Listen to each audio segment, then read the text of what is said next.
mengalami yang namanya buang air kecil. Lalu, bagaimana dengan pembentukan urin? Maka kelompok 3 hadir untuk menjelaskan.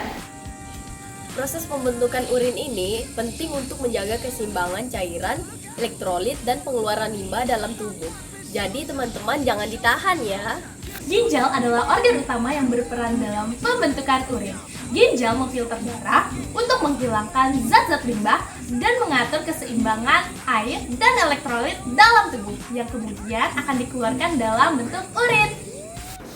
Setelah urin dibentuk di ginjal, ia mengalir ke ureter, yaitu tabung yang menghubungkan ginjal dengan kandung kemih.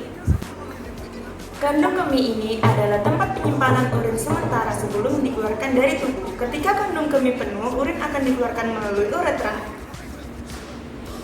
Uretra adalah saluran yang membawa urin dari kandung kemih keluar tubuh. Proses pembentukan urin yang pertama adalah filtrasi.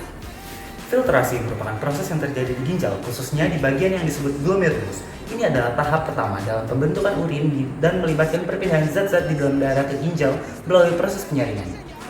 Bagian yang kedua, reabsorpsi.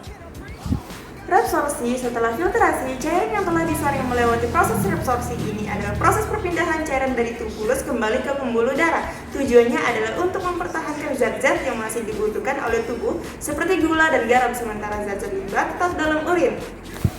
Bagian yang ketiga, sekresi atau augmentasi.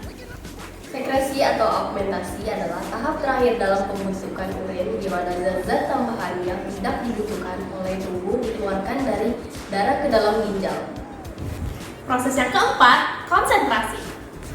Konsentrasi mengacu pada tingkat kepekaan zat-zat dalam urin. Jika tubuh membutuhkan lebih banyak air, urin akan lebih encer atau kurang terkonsentrasi. Sebaliknya, jika tubuh mengalami dehidrasi, urin akan lebih pekat atau lebih terkonsentrasi. Hormon HDH juga mempengaruhi konsentrasi urin dengan mengatur jumlah air yang diserap kembali oleh ginjal. Konsentrasi urin dapat memberikan petunjuk tentang kondisi kesehatan tubuh dan keseimbangan air dan elektrolit. Proses yang terakhir adalah pengeluaran. Urin yang terbentuk di dalam ginjal kemudian dikumpulkan di kandung kemih melalui saluran kemih. Ketika kandung kemih terisi cukup, sinyal saraf dikirim ke otak untuk merangsang keinginan untuk buang air kecil. Saat buang air kecil, otot-otot kandung kemih berkontraksi dan urin dikeluarkan melalui uretra. Segitu aja dari kami, bye bye Biofriend!